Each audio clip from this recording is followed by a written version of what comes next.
The following program contains sexual content. Viewer discretion advised. Today on an all-new film. My stepdad is guilty of molesting me and my sisters. He pushed me on the bed, kissing me all over and grabbing my chest. It used to always start off like doing feet rubs. But then it goes further. And he would slowly start moving his hand up. You feel that you have been falsely accused. 100%. These women have lied to put me in jail. He is here today to face his accusers and clear his name. You know what you did. I didn't do what you said I did. Oh, yes, you did. I am not a liar. I am a strong, powerful woman, despite all the crap that you did to me. Let's do it. Have a good show, everybody. Here we go. This is a safe place to talk about hard things. Stand by. We'll count you down. Today's going to be a changing day in your life. 5, 4. I am not giving up on you.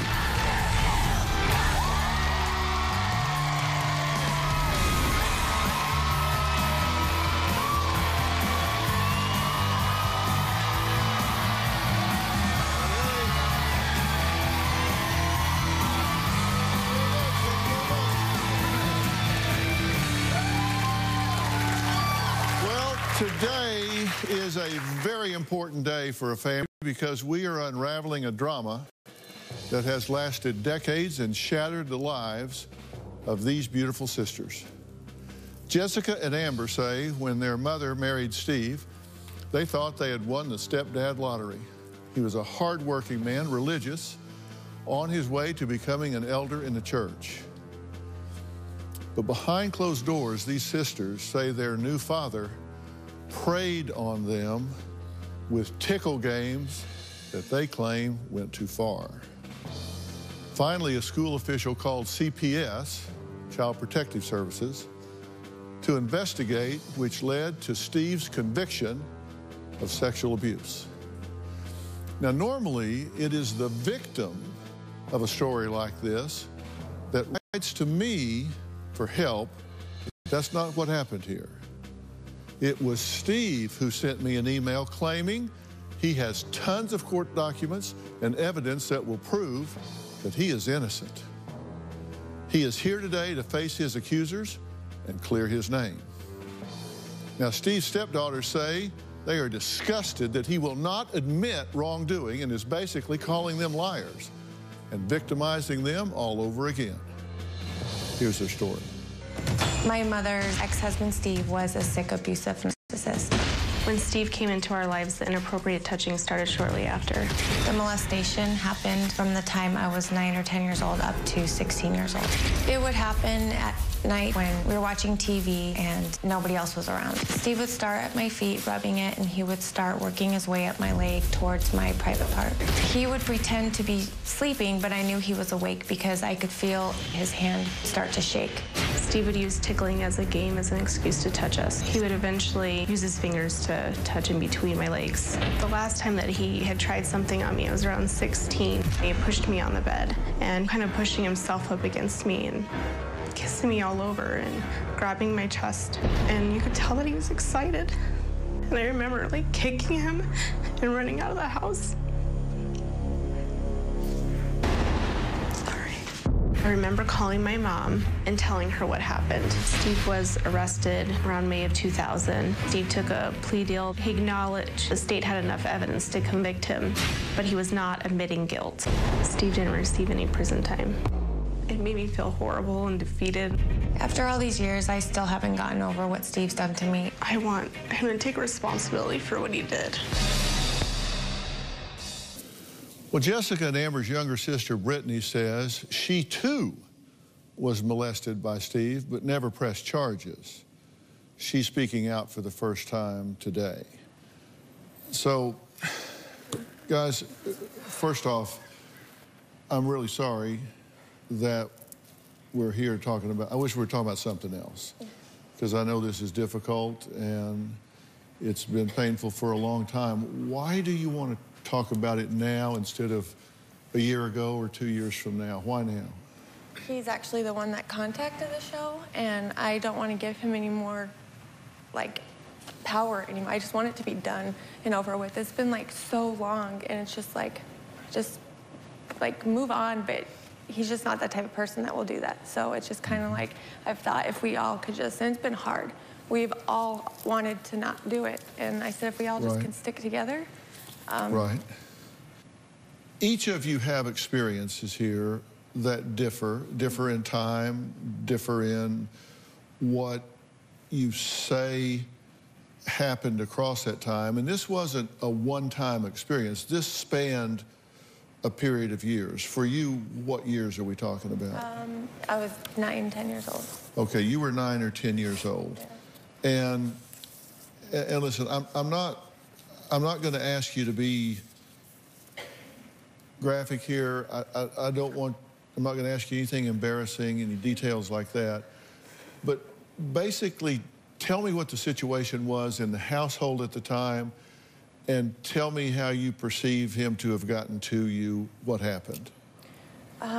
It was just almost kind of like he was, well, we were forced to call him Dad right off the bat.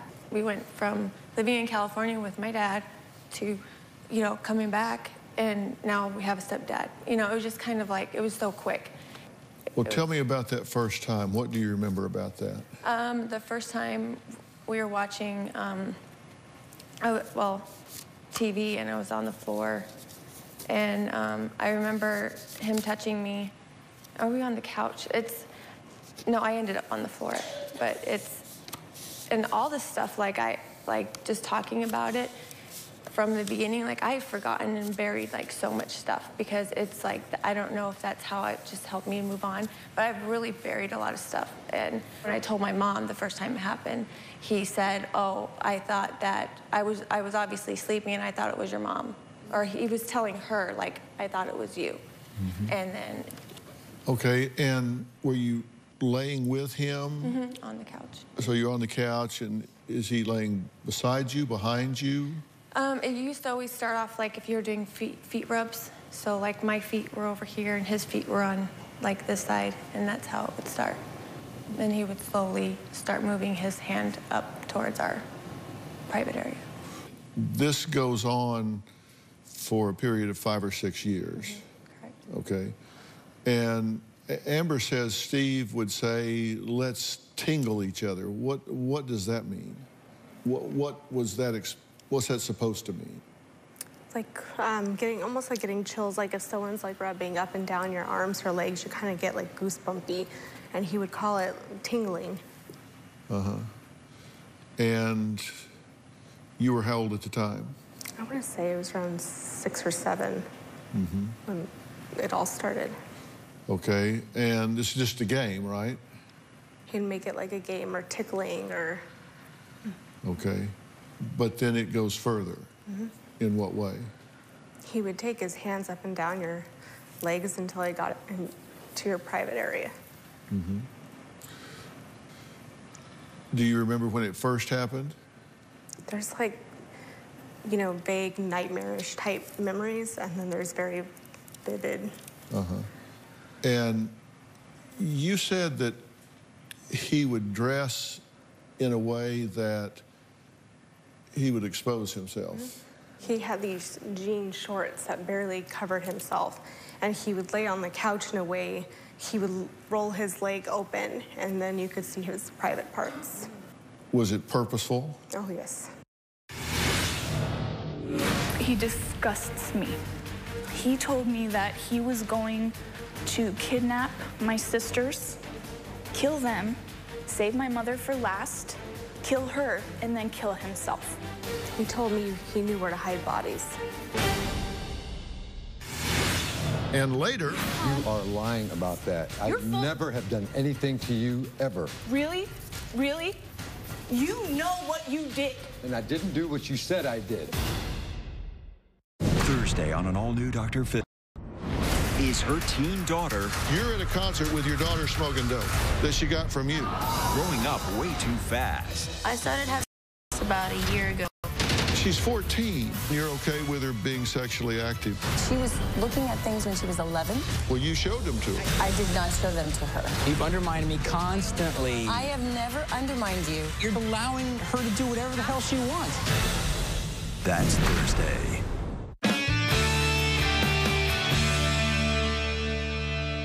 Brittany, are you doing okay? Uh-huh. Just breathing. Yeah.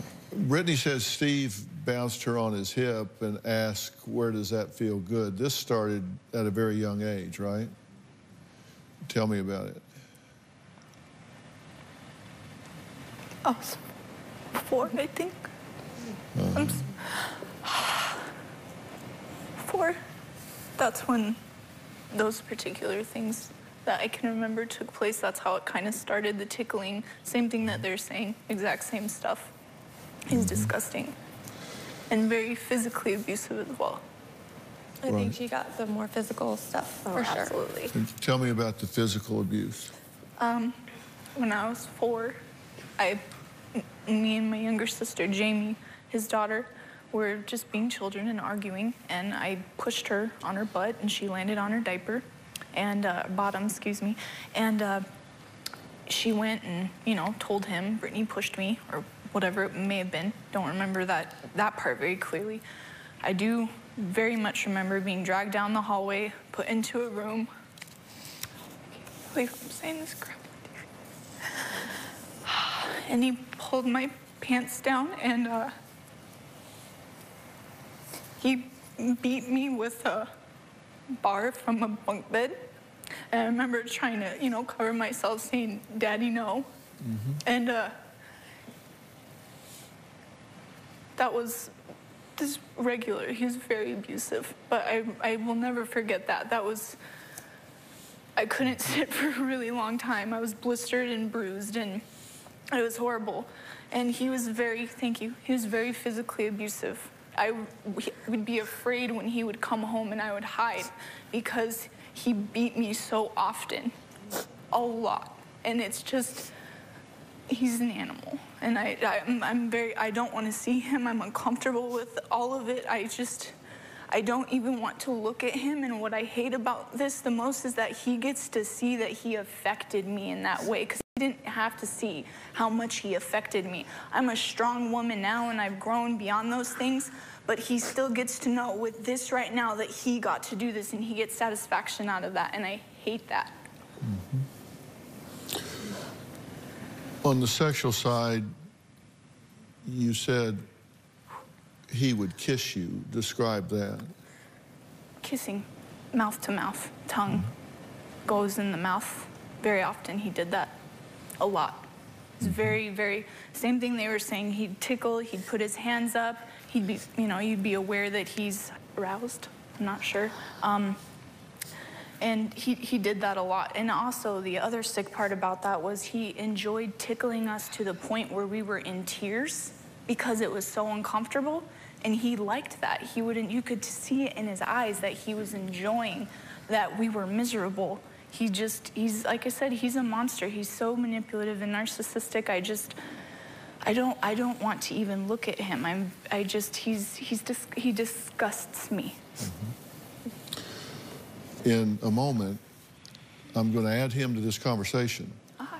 And I have a rule that I don't ever want to put someone that is perceived to be an abuser by the victims. I'm loath to put an abuser in front of their victim unless it's what you want to do, unless it's something that you feel is cathartic for you, something you want to do and need to do. And you're saying that you have a problem with it. Are you okay with doing that? If I need to step away to excuse myself for a minute, then I will. But I can, before he comes out, I would like to say something that I had a fear of. Initially, when all this happened, and got brought into it, I backed out and said I wasn't going to do this. And then last minute, I changed my mind because I wanted to support my sisters, and because he just needs to be it needs to be stopped. But I had a fear of him trying to kill us after this because of something he said to me when I was 17. It was on the phone. He told me that he was going to, so this was 13 years ago. He told me that he was going to kidnap my sisters, these two, my mother, and that he was going to record them saying that my mom made them say those things, kill them, save my mother for last, torture her slowly, and have her also admit that she made them say these things, kill her, and then kill himself. And he likes to put fear in people, so he could just be talking, but at the same time, I have no idea if this could be the thing to set him over the edge, to make him actually try to kill us, like literally try it. He said that his ex-wife talked him out of it. He was in the van, the gun was loaded, he had the camera, everything was ready, and she talked him out of it. And she's not the only one that he told that to. He told that to. He told me he knew where to hide bodies. You what? He told me he knew where to hide bodies. Mm-hmm. But he told his other daughter, or sister Jamie, the same exact thing, that he was in a real dark place, and he was that close. Well, I think in light of that, I'm going to call an audible here. And when we come back, I'm going to talk with Steve alone, without these young women here, and see what he has to say about that and a few other things before we convene together. So we will meet him next, just the two of us. We'll be right back.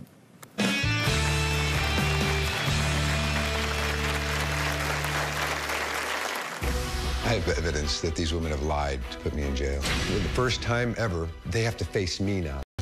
They need to tell the truth. I've never molested anybody. And later... Of course I'm gonna yell and be upset. I haven't seen you since I remember these things. You think I'm gonna be calm? You tortured me as a child. You beat me. Beat you?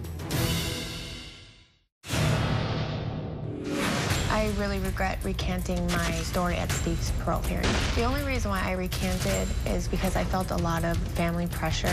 People on Steve's side of the family were still like, he's already charged, it's not gonna hurt to recant and just make peace. Steve is now using my story as more ammunition to say that it didn't happen, and that's not the truth at all. Steven is guilty of molesting me and my sisters. Brittany, Amber, and Jessica all say their stepfather, Steve, ruined their childhood and that he is a molester who won't admit any wrongdoing. Steve says he wants his name cleared, and he is adamant that these sisters are lying about the abuse. Here's what he has to say. I've never molested anybody. I have evidence that these women have lied to put me in jail. There were 6 children in the house. We would watch television together, horseplay together. There were never one-on-one sessions where it was just me and them alone.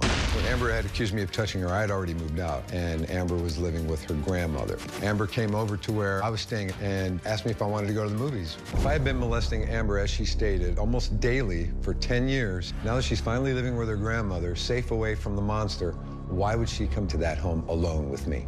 She said that when she came over, I pinned her down on the bed, and she did some kind of Bruce Lee move, and she just flips me off of her, and she ran out of the room. Truth is that I told her I was leaving her mother, the marriage is over with, and she called her mother, and her mother told her to lie about me. Melanie did not want me to leave her, and is going to show me what happened when my loyalty was gone to her. All of the accusations from Jessica and Amber were derived from their mother. I was eventually sentenced to 5 years in prison, and after 2.5 years, I was eligible for parole, and I was surprised that Jessica was there, and she recanted and told them nothing had ever happened. Jessica's the only one that's recanted. I don't know how Amber can sleep at night and still hold to her heart that I'd ruined her life, when in fact it's the other way around. What Amber and her mother have done to me is a crime. For the first time ever, they have to face me now. They need to tell the truth. Well, Steve, you feel that you have been falsely accused, right? Yes, sir.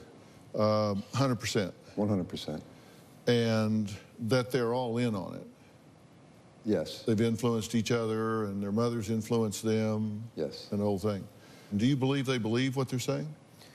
It's possible. The mother started them at a very young age, and I even sent into your show that one of Melanie's relatives wrote a written statement to the court stating that Melanie told her, my daughter is so beautiful, one day she'll be raped. Mm-hmm.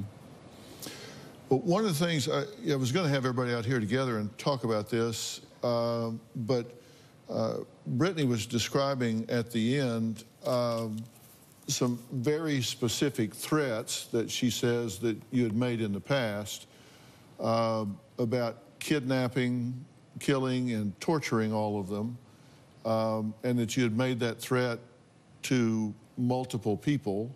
What did you say and who did you say it to? Well, first of all, Brittany, I was taken aback by her statement that I was listening backstage to. She was never involved in any of this, and for her to say those things that I did, that is all brand news to me. I'd never heard those things that she had said. They were never brought up in any court situation, and the only time that Brittany made a statement against me was that apparently she was run away from home, and she was shoplifting and things, and she was having trouble, and her mother was in the hospital with her, and she told her mother then that the reason I'm doing all these things is because Steve molested me. But then she pulled it back, and Amber said in a police statement that, oh, it wasn't Steve's, it was some guy in school. So just for that part. Now, when I lost my daughter, Jamie, last time I saw her, she was 10 years old, up until she was 24. That hurt me more than anything they could have ever said that I ever did to them. That was so painful, and I never told any of them that I was going to kill them. I never told Melanie, I never told Amber or Brittany or them that was going to happen. But who did you tell? I may have told my daughter, Jamie, years later. She contacted me when she was 24. But you told Jamie that you were going to kidnap them, kill them, and lastly, torture and kill their mother? I didn't say anything about torture, but I did say I was in a dark place, and losing my daughter could have pushed me over the edge. And push you over the edge was to kidnap the two sisters and their mother and kill them? Well, the mother. She was the main woman. I'll admit, I had some very dark thoughts. Very dark thoughts. I was ready to die, but my wife convinced me that I would just murder her, and I would be on the run and have to kill myself, and please don't do it. I was drinking pretty heavily, too. And you had the means to do it. You had a gun and a camera. You were going to make them confess their lies? I had no gun and no camera, but I was going to record it with a recording. You were going to record it. And how long ago was that? It was 2000, 2001. It was when I lost my daughter. It was when they told me I couldn't see her anymore. Right. I understand that's very disturbing to lose a child and contact with a child. I get it. I'm a dad. I understand that. But you understand that's really poor judgment, and that's a terroristic threat. It's terrible. And I'm not trying to get you in trouble. The statute is long run. That's 17 years ago. That's not an issue in any kind of criminal sense. I'm just saying that's really poor judgment. Yes, sir. My attorney beseeched me saying that, Stephen, there's 27 counts or 28 counts against you. Had I seen what I have now, I would have said, no way, let's fight it.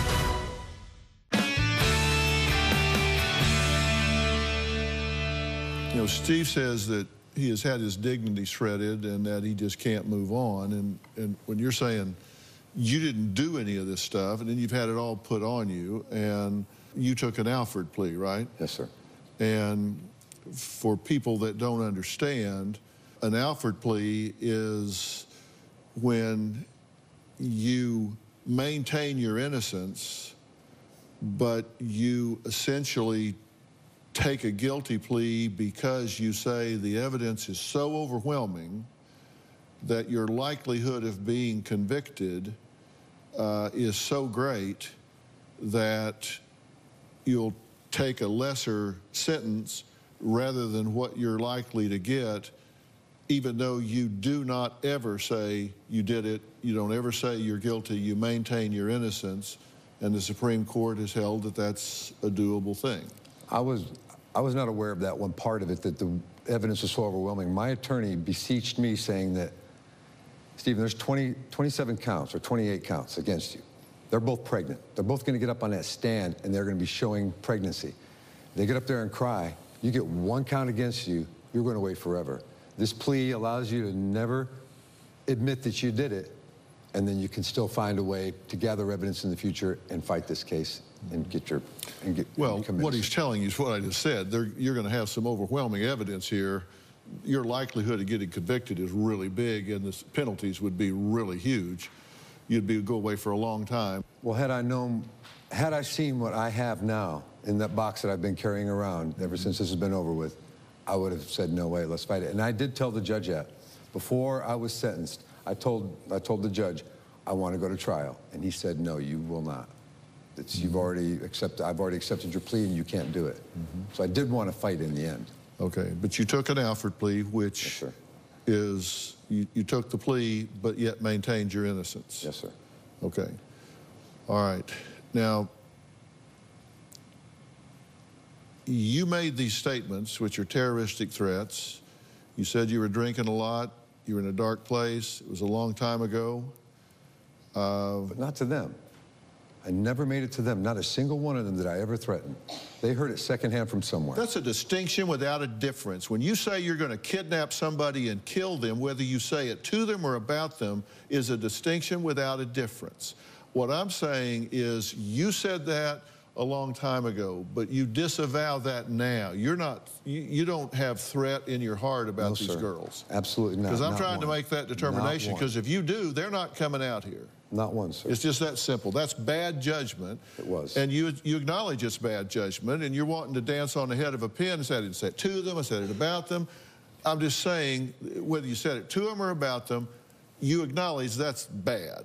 Yes, sir. You shouldn't have done that. Absolutely. And that's not where you are now. What you're doing now is trying to prove your innocence, not exact your pound of flesh and revenge by committing murder, kidnapping and murder. No. You're rational enough that that's not on your list of... It hasn't been for a very long time. Okay, I believe you. I'm just trying to say, I don't know why you're arguing about first, second, third person. That's off your list. Yes, sir. It has been for a long time. Long time. Okay, gotcha. Long time. Just want to clear that up. Suicide was also on my list without any harm to them. And I assume that's also off my list. I hope so. Seriously. Okay. All right. Coming up, today is the first time the women are all together to confront Steve, and for Steve to confront the women. He's the one that wrote in, not them. He wrote in and said, I want this for him. I want this to go public. I want to talk about this. Now, I dismissed them to make sure that everybody had a rational mindset here. After the break, we're going to all be back together. We'll be right back.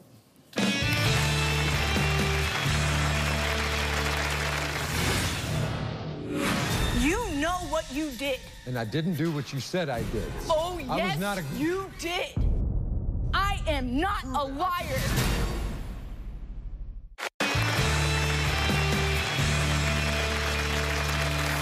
I'm back with Steve, who has been accused of and taken a plea for molesting members of his family, daughters. He's a registered sex offender, and he is the one that has written in because he says that he has been falsely accused, has been falsely convicted, and has the evidence to prove it. Someone asked Brittany, Amber, and Jessica to rejoin me.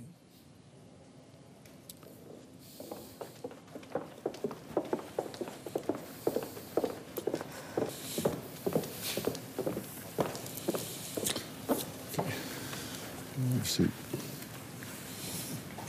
Okay, how long has it been since y'all have all been in proximity to one another? Court.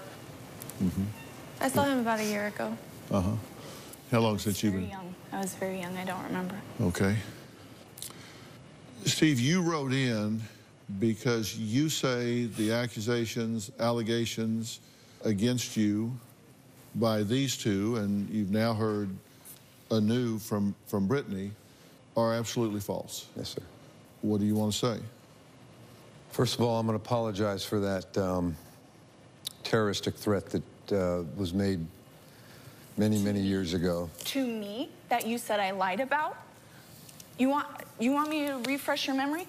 It was when I was asked by your mother and my sister to say on a videotape that you never molested me, and that's because I didn't remember. And then you on the phone. You are lying about that. I never have done anything to you ever. Oh yeah? Really? Never. Really? Really? You did not beat me? You did not say disgusting things to me. You did not tickle me. You did not press your into. No, I did never. Please. Your mother didn't smash your and Jamie's heads together where you had an egg on your face. And I knew you would mention that. Is that all you Did you know I was mentioning that? Yeah, she did that. What's your mother got into all your faces, spit in Jessica's face, pulled her hair. They got cat fights together. That has nothing to do with you. And why did you lie? I didn't lie. I have your paperwork where you lied. Good for you. I didn't lie. You made things up. No, I didn't. You would tell one person you saw me naked. You would tell another you didn't see me naked. You would tell a forensic CPS worker one thing, and you were so afraid when you found out she was a forensic CPS worker. You're like, oh my gosh, I've seen all those movies. And every time you say I did something to you, he came in the room naked, and that's all I can remember. It's just like it cut to commercial. No. Hold on, I wasn't done addressing the threat. Okay, go ahead. All right, go ahead. Address you the threat. said to me on the phone that you were going to kidnap my mother and my sisters. That you, and yes, you absolutely said these things. You said that you were going to kill them, but first, let me finish. I'm not arguing that point. Let me finish. You said you were going to murder them, make them first confess that my mom manipulated them, and then you said you were going to save my mom for last, slowly torture her, kill her, then kill yourself. You trying to say that you did not say that to me? I'm not saying that I said those exact words, but maybe if I said it, I was in a bad place. You know why I will never forget it? Because that had a lot to do with why I didn't want to come on this show and see your disgusting face, because I don't want you trying to do anything to any of us after this, because maybe this will be the thing that makes you snap and kill people. I wouldn't do that. Really, Steve? Yeah. But yet, I'm in a much better place than I was back then. Oh, yeah? That's good. That's good. Good for you. You're a piece of crap. Well, you're a liar. I'm a liar? You're a liar. You are a liar. You are disgusting. Okay, whoa, hold on. You know what you did. And I didn't do what you said I did. Yes, you did. I am not a liar. I can prove you got. Prove what, when Steve? did you come into this? What are you going to prove? When did you even come into this? Because I remember things when I was 19 to 20. I started having flashbacks of the disgusting crap you did. No, not my mother. I wasn't even talking to my mom back then. Every single one of you. Bull crap. Bull crap. I have proof. She's done it since she was 15 years old. That's when it started. So you're saying our mother got us to say all these things? And that she groomed you brainwashed over the years. All of us? Absolutely. This is your news to me. You're the brainwasher. This is news to me. That's because I never was going to do anything about it, because I was trying to heal from this, and I felt I was beyond these things. But then when I found out you're calling my sisters out and I never did anything, you're damn right I'm going to come up here and say something for them. You can just yell and be all you want. Oh, my goodness. Of course I'm going to yell and be upset. I haven't seen you since I remember these things. You think I'm going to be calm? And listen to the lies you're spewing. We're just all sitting back there shocked. Wait till you see the paperwork. Wait till the paperwork comes up. What paperwork, Steve? Saying what? Enlighten me. The lies. What lies? I can't stand you because you tortured me as a child. You beat me. Beat you. Beat you. The example, you want me to talk about that again? I heard Remember the bunk bar? Bunk bar? The bunk bed situation? Did you bring that thing up about your mother? Or is this, or this isn't about Melanie, Steve. Yes, it is about you. No, it's not about me. Yeah, it is. No, yes, you were brainwashed. There's something wrong with you. I literally think you can't handle, no offense to you, his level of crazy is just a whole nother situation. Oh, wow. But you know what else? You know what else? You have convinced yourself that you are innocent. I truly do believe that. Almost all the time I was there, she vied for my love. If I was such a monster, why would she want my affection? You hear yourself? I was a child.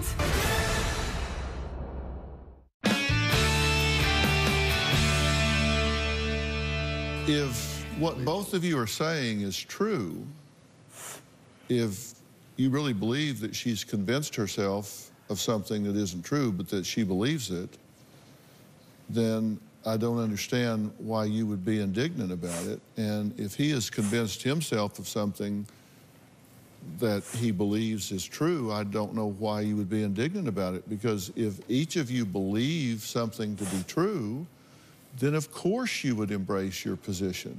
Exactly. I mean, you're contradicting yourselves. The only thing about Brittany is that she, for almost all the time I was there, She vied for my love. She tried to cuddle up to me. She tried to get close to me. And I really didn't let her because of the way that she treated my daughter, Jamie. She would do things to her on purpose, like clip her feet with the shopping cart going through the thing, to clip her back of her feet, just to pain her, to hide her toys, and then some miraculously find them after Jamie was crying. And I knew that she was doing these things to Jamie, and I didn't appreciate it, but I didn't treat Brittany the way a child should have been brought up by a stepfather with love. She got her love from Melanie. She didn't really get it from me, but she always came to me and wanted my love. But now I hear another story from her, a completely, totally different story. Okay, and that's all I wanted to say about that. And your point?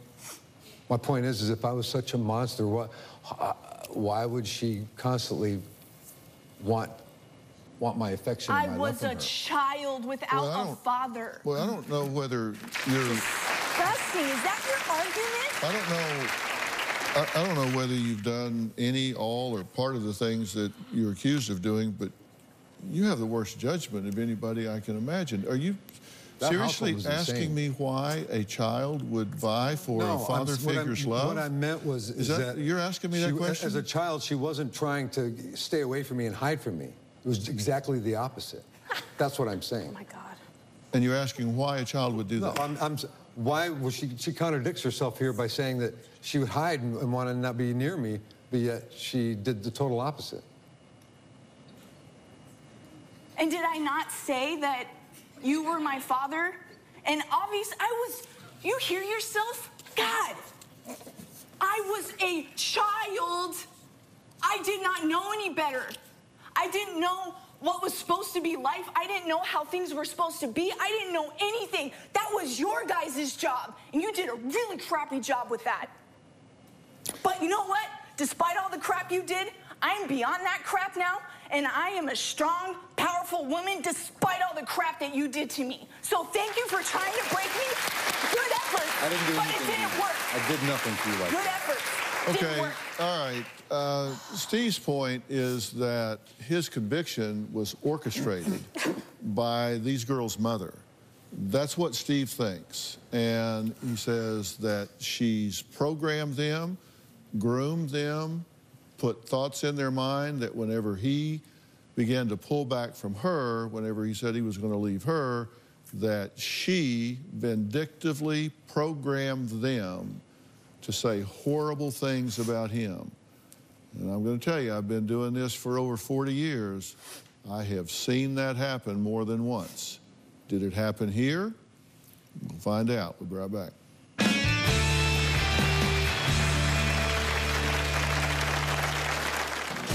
Steve denied that he had done anything to Jessica and said that she was simply misinterpreting what he had done. I believe Steve because he had joined the church and he said he wouldn't do anything like that, and he actually called my daughter an evil seed. Well, we ran out of time today, and there is so much more to this story. Steve blames his stepdaughter's mother, Melanie, for orchestrating his conviction. Is she to blame, or did he do everything he is accused of? We'll meet Melanie, plus there is one more daughter we have yet to meet. Jamie is Melanie and Steve's biological daughter. You'll be surprised to hear where she stands on all of this. Tomorrow, the drama continues. A father accused. I believe my dad sexually abused my sisters. I never did those things. A mother questioned. Did you know he was doing what they say he was doing? And everyone You know what you did. If you love me, you just admit it. pointing the finger. You are so sick. You are such a liar. Did you kiss me and stick your tongue in my mouth? I did not. You're calling me, yes or no, are you calling me a liar? I'm telling you I didn't do that. Yes or no, are you calling me a liar? If you're saying I did that, then yes. Steve did take a polygraph test, and the results were...